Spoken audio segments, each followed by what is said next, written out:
ओम शांति। 13/4/26 की मुरली है। बाबा कहते हैं, अभी तुम ऐसी दुनिया के मालिक बनते हो जहाँ कोई हद नहीं। योग बल से सारे विश्व की राजाई लेना यह भी वंडर है। किससे ले रहे हैं विश्व की राजाई? योग बल से, और वहाँ पे कोई हद नहीं है। प्रश्न है, ड्रामा के किस बंधन में बाप भी बंधा हुआ है?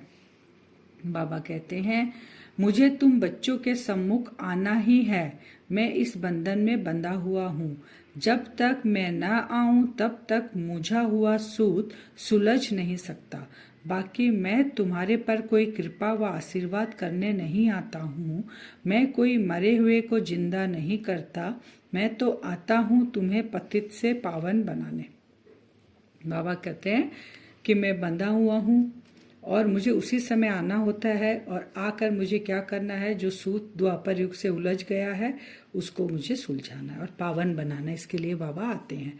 गीत है, तुम्हें पाके हमने जहाँ पा लिया, जमी तो जमी आसमां पा लिया। तुम्हें पाके माने बाबा को हमने पा लिया है, तब ये गीत है तो ये भक्ति मार्ग का, लेकिन वो अर्थ नहीं जानते हैं। तो गीत के अक्षर सुन कर तुम बच्चों के रोमांच खड़े हो जाने चाहिए, क्योंकि सम्मुख बैठे हैं किसके? जिस भगवान को हम पुकार रहे थे। सारी दुनिया में भल कितने भी विद्वान पंडित आचार्य है, कोई भी मनुष्य को यह पता नहीं कि बेहद का बाप हर 5000 वर्ष के बाद आते हैं। बच्चे ही जानते हैं, कहते भी है कि जैसा हूँ वैसा हूँ तुम्हारा हूँ। बच्चे कहते हैं ना, तो बाप भी बोलते हैं, हाँ ऐसे कहते हैं, जैसे हो वैसे हो मेरे बच्चे हो। बाबा भी वैसे हमको स्वीकार करते हैं, हम जैसे भी हैं, पतित है। बाबा हम बच्चों को अपने गोद में बिठाते हैं और स्वीकार करते हैं। तो जिसको सारी दुनिया पुकारती है, ओ खुदा, हे राम, ऐसे अलग अलग कहकर पुकारते हैं ना सब धर्म के लोग, अल्लाह करके पुकारते हैं सब। तो ऐसे पुकारते पुकारते प्राण छोड़ देते हैं। यहाँ वह बाप तुमको पढ़ाते हैं, तुम्हारी बुद्धि अब वहाँ चली गई है। यहाँ पर क्या है? हमारी बुद्धि भी पहले ऐसे पुकारती थी, लेकिन अब बाबा पढ़ाते हैं तो हमारी बुद्धि बाबा को पहचान गई है। तो कल्प पहले माफिक गाते भी हैं, सर्व का पतित पावन बाप तुम हो, मोस्ट बिलीवेड स्वीट चिल्ड्रेन। भारत वासियों की ही बात है। बाप भी भारत में ही जन्म लेते हैं। बाप कहते हैं, मैं भारत में जन्म लेता हूँ तो जरूर वही प्यारा लगेगा। जहाँ पर जिसका जन्म होता है उसको वो स्थान प्यारा लगता है। तो बाबा कहते हैं, मेरा बर्थ प्लेस भारत है तो मुझे भारत अच्छा लगता है। तो जो जिस धर्म के हैं वह अपने धर्म स्थापक को याद करते हैं। भारतवासी ही नहीं जानते कि हम अनादि सनातन धर्म के थे। कोई कहते हैं कि कौन कहता है कि गीता शिव परमात्मा ने ही गाई है? बहुत जन कहते हैं ना कि गीता शिव परमात्मा ने गाई है। ऐसा नहीं है। श्री कृष्ण भी तो परमात्मा था, उसने गाई। परमात्मा सर्वव्यापी है, उनका ही सारा खेल है। भगवान के ये सब रूप हैं। भगवान ही अनेक रूप धर लीला करते हैं। भगवान जो चाहे सो कर सकते हैं। अभी तुम बच्चे जानते हो। तो बाबा कहते हैं, ये सब ऐसे जो बात करते हैं कि परमात्मा भगवान श्री कृष्ण है, बाबा को नहीं पहचानते हैं कि भगवान सब कुछ करता है, ये भगवान के ही रूप है, लीला करता है। तो बाबा कहते हैं, ये सब कब बोलते हैं वो मनुष्य आत्माएं? तो बाबा कहते हैं, माया भी कितनी प्रबल है। माया के कारण ही तो वो ऐसा बोलते हैं ना, उनका मन बुद्धि को फेर देती है। तो माया कितनी प्रबल, जो आज कहती है बाबा हम वर्षा जरूर लेंगे। ये सब बच्चे जो हैं, जो बाबा को ऐसे बोलते हैं कि बाबा हम आपसे वर्षा लेंगे, बाबा के बनते हैं, फिर नर से नारायण बनेंगे, कल होंगे नहीं, चले जाएंगे और फारगति दे देंगे। तो यहाँ पर दो बच्चों के बारे में बाबा ने कहा।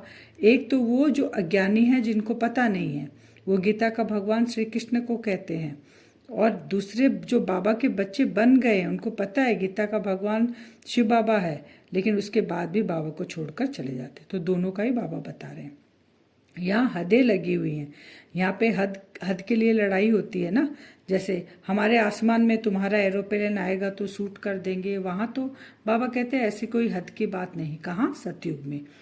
तो यह भी गीत गाते हैं परंतु अर्थ थोड़े ही समझते हैं। तो अनेक बार यह 84 का चक्र लगाया है, थोड़ा समय करके दुख पाया, सुख तो बहुत है, इसलिए बाबा कहते हैं तुम बच्चों को अपार सुख देता हूँ। 84 के चक्र में क्या हुआ, आधा दुख आधा सुख, तो एक बार थोड़ी लगाइए, आत्मा अनेक बार लगाइए ये चक्र, जब से अनादि ड्रामा स्टार्ट हुआ तब से। तो बाबा कहते हैं मैं बच्चों को अपार सुख देता हूँ। सबको तो एक जैसा सपूत हो नहीं सकते।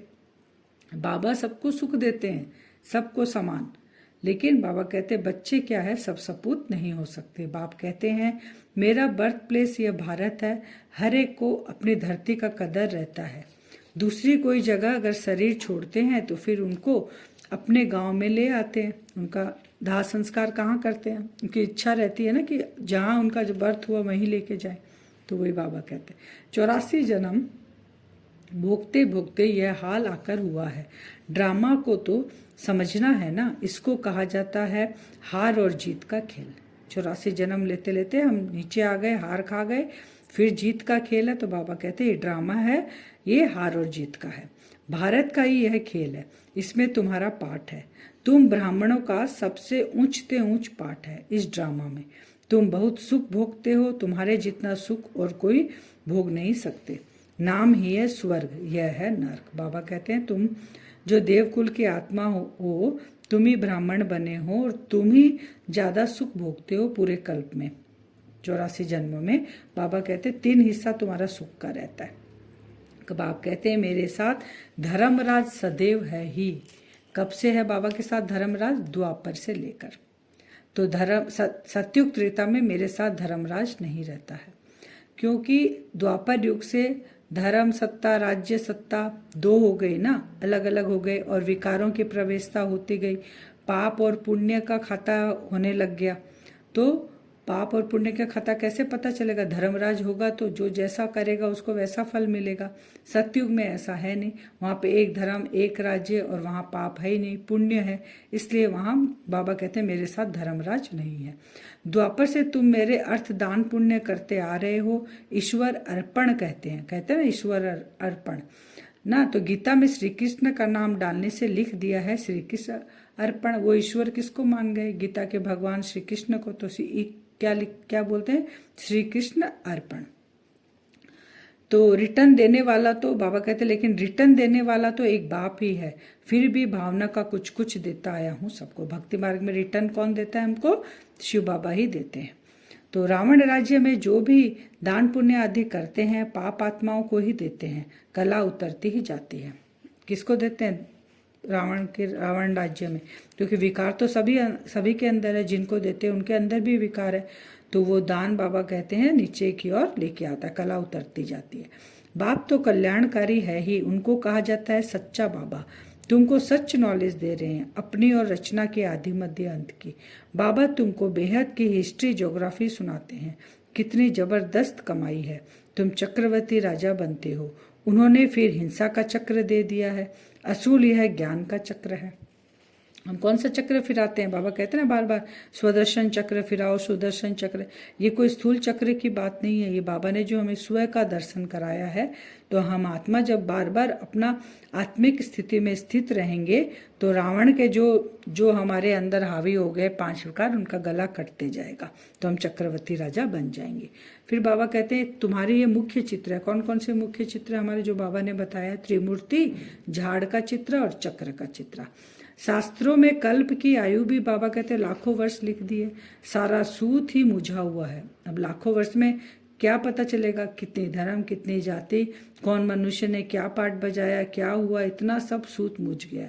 तो अब उसको सुलझाएगा कौन, क्योंकि सुलझाने वाले अगर वो उस सूत के अंदर नहीं है, उसका पाठ नहीं है, वही तो आके सुलझाएगा ना, नहीं तो वो भी उसी में मुझा हुआ रहेगा। तो एक शिव बाबा ही निराकार है जो इस सूत में नहीं उलझता है, तो वही आके सूत को सुलझाता है। मैं इस ड्रामा में बंधा हुआ हूँ, यह हो नहीं सकता कि मैं आऊं ही नहीं। बाबा कहते हैं बंधा हुआ हूँ मैं भी, लेकिन आने का टाइम है। बहुत बच्चे कहते हैं बाबा हमारे पर कृपा करो, लेकिन यहाँ कृपा अधिक की बात नहीं है, तुमने इसलिए थोड़े ही बुलाया है कि आशीर्वाद करो। हमें कोई घाटा न पड़े, तुम बुलाते ही हो। हे पतित पावन आओ। क्या गाते हैं हम हर समय? पतित पावन आओ, दुख हरता सुख करता आओ। बाबा कहते हैं मैं तो कृपा आशीर्वाद करने नहीं आया हूँ, मैं तुमको पतित से पावन बनाने आया हूँ, तुम्हारे दुख को दुख हरता और सुख करता तुमको सुख देने आया हूँ। हमेशा के लिए शांति व मुक्ति तो मिल न सके। बाबा कहते तुम मांगते हो मुझे मोक्ष मिल जाए, मुक्ति मिल जाए और मैं जन्म मरण के चक्र में नहीं आऊँ। बाबा कहते ऐसा तो हो नहीं सकता, क्योंकि आत्मा को पाठ बजाने तो आना ही पड़ेगा। शांति धाम में तो बहुत बहुत आत्माएं रहती है जो पिछाड़ी में आती है। ये ड्रामा बना हुआ है, पिछाड़ी वालों को पिछाड़ी में ही आना है। मनुष्य तो कुछ भी जानते नहीं, बिल्कुल ही जैसे बुद्धू हैं। उनको ये पता ही नहीं है कि आत्माएं अभी भी परम धाम में है और वहां से आ रही हैं। लेकिन जो शांति मोक्ष चाहते हैं वो आत्मा शांति धाम में ज्यादा समय तक रहती है। अभी भी आत्माएं बैठी है, वो यहाँ पाठ बजाने के लिए उनको कम समय मिलता है, लेकिन वो ज्यादा टाइम शांति धाम में रहती है। तो बाबा कहते कुछ जानते नहीं, बुद्धू है सब। बाप कहते मैं आता ही उनमें हूं जो पहले पहले विश्व का मालिक था। तुम भी जानते हो बरोबर, हम भी ब्रह्मा द्वारा ब्राह्मण बनते हैं। किसके तन में आते हैं बाबा? जो विश्व का मालिक कौन है? श्री कृष्ण को कहते हैं ना विश्व का मालिक। प्रिंस था वो सत्युग का, उसी आत्मा के अंदर बाबा आते हैं। बाप कहते हैं तुमको 16 घंटा फ्री देता हूं मैं, 24 घंटे में से 16 घंटा फ्री। बाकी अपनी सर्विस करो 8 घंटा, बाबा को याद करो।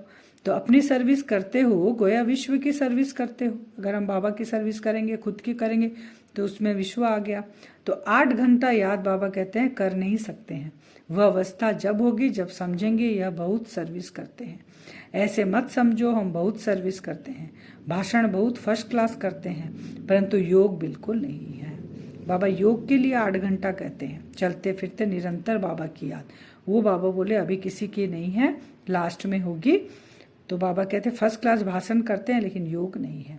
फिर 2 से 5 तक है फर्स्ट क्लास वायुमंडल। आत्मा रात को आत्मा अभिमानी बन जाती है। आत्मा कैसे बन जाती है आत्माभिमानी? क्योंकि रात को हम सो जाते हैं, तो आत्मा को देह का भान रहता नहीं है, आत्मा नींद आ जाती है हमको। तो वही बाबा बता रहे हैं कि वायुमंडल 2 से 5 अच्छा रहता है, क्योंकि रात को आत्मा अभिमानी बन जाते हैं, जिसको नींद कहा जाता है, नींद वाली आत्मा अभिमानी। बाप कहते हैं मन मना भाव, ये चढ़ती कला का बाबा मंत्र हमें दे रहे हैं कि मन मना भाव। बाबा से मन लगाएंगे तो क्या होगा? हम चढ़ती कला में चले जाएंगे। फिर हमारा वरदान है आज का, दाता बन हर सेकंड हर संकल्प में दान देने वाले उदार चित महादानी भव। दाता बन हर सेकंड, बाबा बोल रहे हैं हर संकल्प में हमें दान देना है, तभी हम महादानी बनेंगे। आप दाता के बच्चे लेने वाले नहीं लेकिन देने वाले हो। हर सेकंड हर संकल्प में देना है। जब ऐसे दाता बन जाएंगे तब कहेंगे उदारचित महादानी। ऐसे महादानी बनने से महान शक्ति की प्राप्ति स्वतः होती है, लेकिन देने के लिए स्वयं का भंडारा भरपूर चाहिए। जो लेना था वह सब कुछ बाबा से हम ले लिए, बोलते हैं ना, बाकी कुछ रहा नहीं है लेने के लिए, तो अब मिल गया तो अब फिर दूसरों को भी दो। बाबा ये कहते हैं, स्लोगन है हर सब्जेक्ट में फुल मार्क्स जमा करनी है तो गंभीरता का गुण धारण करो। गंभीरता का गुण हमें धारण करना है, तभी फुल मार्क्स जमा होगा। गंभीरता यानी मन वचन कर्म में हमें गंभीर होना है। हर समय संकल्प नहीं चलना है, वाणी नहीं चलनी है, हर समय कुछ न कुछ कर्म नहीं करना है, तो वो गंभीरता आनी चाहिए। गंभीरता, वही बाबा कह रहे हैं। फिर अव्यक्त इशारे हैं, महान बनने के लिए मधुरता और नम्रता का गुण धारण करो। नम्रचित आत्मा सहज ही सुखदाता बन सकती है। कौन सी आत्मा? नम्रचित। लेकिन अभिमान नम्रचित बनने नहीं देता। नम्रचित नहीं तो सेवा हो नहीं सकती। सेवाधारी की विशेषता सदा नम्रचित, स्वयं झुका हुआ होगा तब औरों को झुका सकेगा। जितना नम्रचित होंगे उतना निर्माण करेंगे। जहां निर्माणता होगी वहां रोब नहीं होगा, रूहानियत होगी। जैसे बाप कितना नम्रचित बनकर आते हैं, ऐसे फॉलो फादर। तो नम्रचित से क्या होगा? दूसरों का निर्माण कर सकेंगे, रूहानियत आएगी, सेवा कर सकेंगे। तो नम्रचित का गुण हमें धारण करता है, मधुरता और नम्रचित। वरदान से 2 मिनट योग करेंगे, अपने आप को देखेंगे भ्रकुटी सिंहासन में। मैं आत्मा एक छोटा सा सितारा चमक रहा हूं। विजुअलाइज करेंगे मेरा सूक्ष्म शरीर स्थूल शरीर से बाहर आ गया। सूक्ष्म शरीर के साथ मैं आत्मा कंबाइंड हूँ। सूक्ष्म वतन में पहुँचते हैं हम। बाप दादा को सामने देखते हैं। बाबा का भी सूक्ष्म शरीर, बाप दादा का भी। बाबा के नज़दीक जाके बाबा का हाथ पकड़ते हैं और बाबा को बोलते हैं, बाबा आप मेरे साथ चलो, सेवा में आप मेरे साथ चलो बाबा। मुझे दाता बनकर सभी दुखी अशांत आत्माओं को दान देकर महादानी बनना है, आप मेरे साथ चलो। बाबा का हाथ पकड़कर मैं भी फरिश्ता बाप दादा का हाथ पकड़कर नीचे आते हैं, सूक्ष्म वतन को छोड़कर। जहाँ जहाँ दुखी अशांत आत्माएं हैं वहाँ हम दोनों जाते हैं, हाथ पकड़े हुए हैं। बाबा से एनर्जी मेरे अंदर आ रही है। मैं लाइट माइट फरिश्ता एकदम चार्ज भी होते जा रहा हूँ। सबसे पहले हम हॉस्पिटल में जाते हैं। हॉस्पिटल में जाकर खड़े हो जाते हैं और वहाँ से बाबा मुझे शक्तियाँ दे रहे हैं, दान दे रहे हैं। मैं दाता बनकर अपनी भ्रकुटी से, दोनों आँखों से उन आत्माओं के पास ये एनर्जी पहुँच रही है। उनके अंदर जो दुख है, पीड़ा है, वो धीरे धीरे खत्म हो रही है। उनके शरीर की बीमारियां धीरे धीरे ठीक हो रही है। उनकी पीड़ा से वो मुक्त हो रहे हैं।